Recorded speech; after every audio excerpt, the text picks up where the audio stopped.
So here goes a new power steering pump. Both of the return and high pressure line have already been attached, and I had to order a brand new pulley, and that has been pressed on. Now in order to press on this pulley, you can't just smash it on with a hammer or something. You're going to damage the pump, so you need to use specialty tools just like this in order to slowly press on the pulley without damaging everything.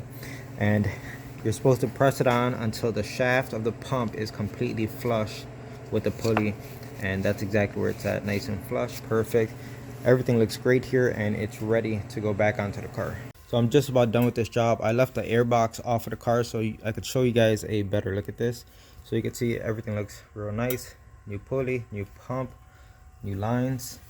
And this was the only line where I was not able to get a brand new one, so we had no choice but to reuse the original one. Not a big deal, but I did make sure to replace the O-ring that goes inside of there, as well as obviously the brand new line came with a new O-ring.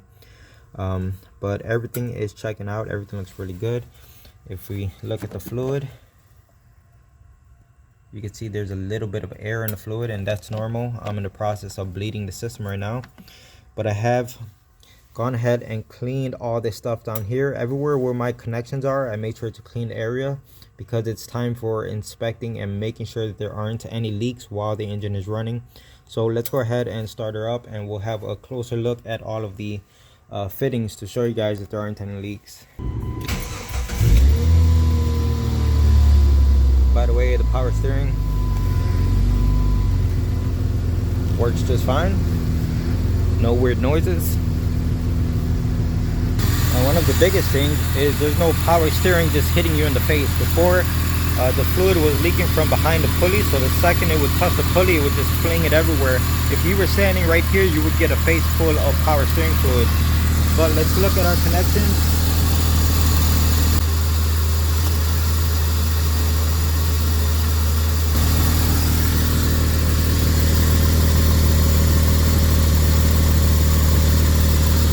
This line, I did have to put 2 clamps on it because there was a tiny drip initially, and that's just a side effect of having to reuse the old line. But 2 clamps right there sealed up the problem, and we're not having an issue with it anymore. Let's look at the top fitting. And as you can see, nothing is dripping out of it. So that's going to be it for this job, guys. It looks like the car is fixed. The power steering pump is no longer leaking. And I'm just about ready to wrap this thing up, and the owner can come pick it up soon.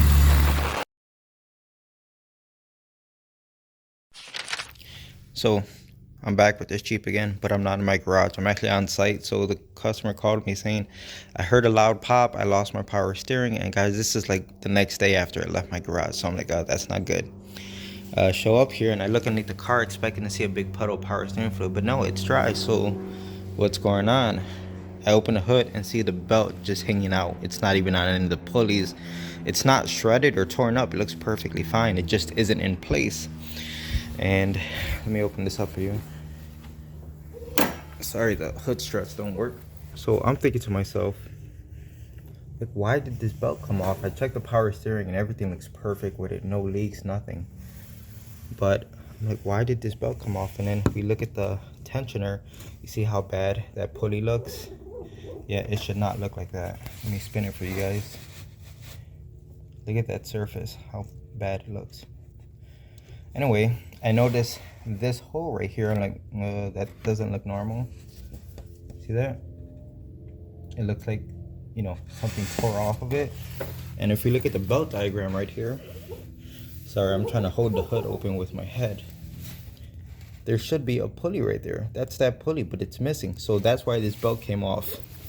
Whatever pulley goes right there, well, not whatever, it's called the idler pulley. The idler pulley backed itself out, and the whole thing fell apart. All right, guys, so the plot thickened. So I was talking to the owner. At the exact point that you lost your power steering is when this idler pulley fell off. I told her, where exactly did that happen? She was like, oh, I was pulling into my driveway. If this is the exact spot where your power steering stopped working, then this idler pulley has to be nearby. So we start walking in the street, and sure enough, here goes the idler pulley. Bearings completely destroyed, and there goes a bolt with a spacer. That I believe that spacer is normal. But yeah, clearly the idler pulley is destroyed. And it's just one of those things, guys, where, you know, hindsight's 2020, and I wish I would have caught that while it was in my garage. But, you know, that's like saying, why didn't I check every single bolt on someone's engine when it's here for an oil change? You get what I'm saying? I can't possibly foresee this type of stuff. So it is what it is. It's clearly not my fault. It has nothing to do with my power steering job that I just did. It's just one of those things. So what we're going to do is the idler pulley and the tensioner pulley are going to get replaced, because I showed you guys how bad the surface was on that tensioner. So we're going to replace both of them at the same time. So I need to go get the parts and get some tools and come back to the customer's house. I don't normally do this. I don't go to people's house, but the fact that I just worked on it and the car you know, gave them this problem the very next day, I figure it's the least I could do. So I was able to get the tensioner from AutoZone. They had that in stock, but they did not have the idler pulley. So next stop is O'Reilly's. It's the next nearest store. So we tried to get in the zone, but that wasn't happening today. Okay, so O'Reilly's came through for us. We got the pulley right here. It's got this like bushing in the center, as you can see, and it appears to be the same exact diameter as the original one, which is sitting right here. So I have to go back to my garage to get this disassembled, because we need the bolt, and we also need this spacer right here, and they're kind of seized together. You can see the condition of this bearing is absolutely destroyed. And I know people are saying, well, how didn't you notice that if you remove the belt to remove the power steering? Well, you know how belt just kind of runs, you know, along everything, the idler, the crank, the power steering, the AC compressor. Well, since I was working on just the power steering pump that was on the right side of the engine, all I did was remove the belt off of the power steering pump so I could work on it. And then once I was done, I just flipped the belt right back over the power steering pump. So I had no reason to mess with anything else on the engine. I didn't even look at anything, and that's how something like this slipped past me. Because I guarantee you, had I completely removed that belt, and you know, when I came across the idler and the tensioner pulley, looking the condition that they were in, and I'm sure that that idler pulley was super loose at that moment, I would have said something, but I didn't notice it.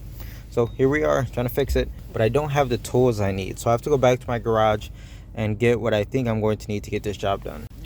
Alright, so just stopped in my garage and I picked up all the tools that I think I need to get this job done. So fingers crossed that I don't have to come back for anything, because that's the worst part about doing stuff like this, and this is why I stopped doing mobile mechanic work stuff, because you are, if you are missing one single tool, it just ruins your day. So so I kind of went over it in my mind a few times, and I think I have everything that I need. So let's go back to the Jeep.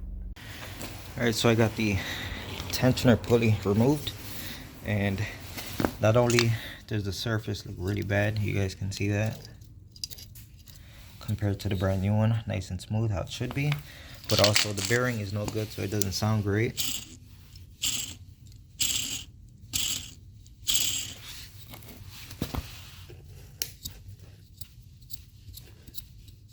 Notice how it stops spinning immediately, not making a lot of noise, so that's great.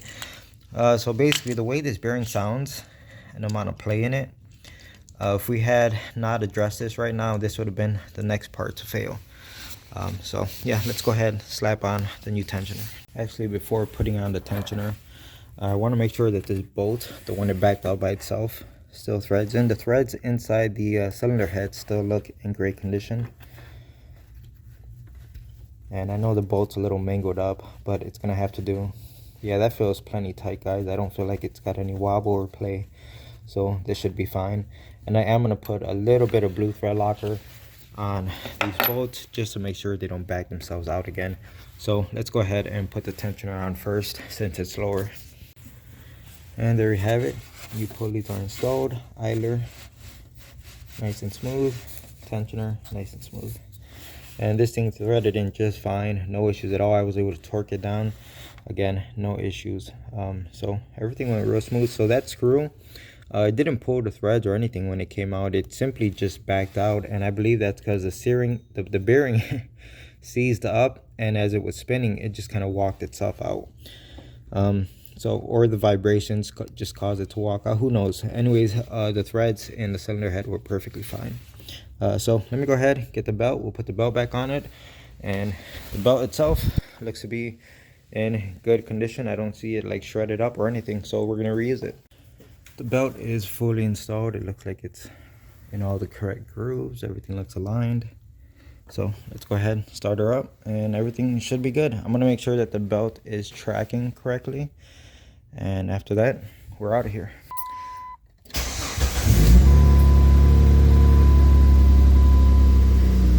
Okay, power steering works.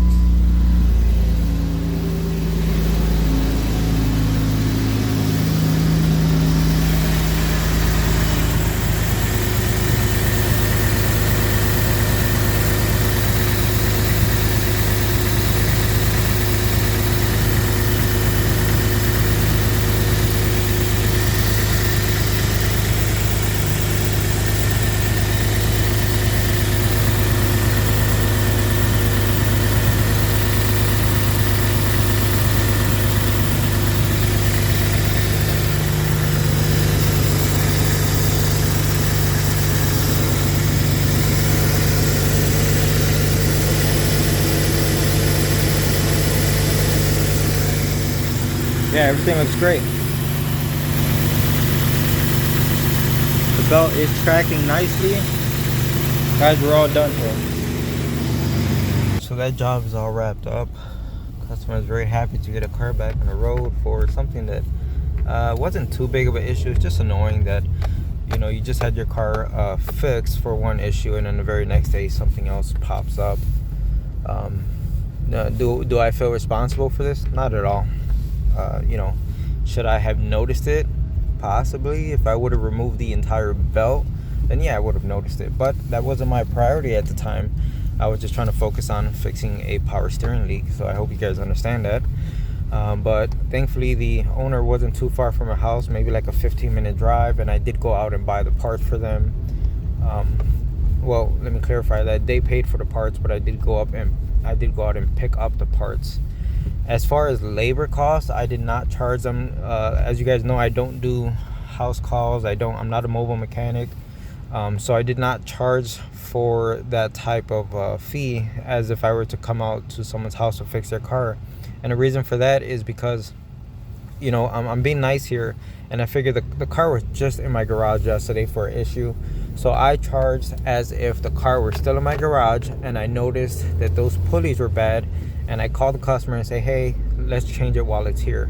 So if, you know, I'm not gonna beat around the bush, and anyone who's wondering, I just charged an additional like $60, and that included me going out to get the parts, installing the parts, and even coming out to her house to fix the car. Would I normally do this? No, but I'm just being really nice, seeing that the car was just in my garage yesterday, and I figured I could help someone out.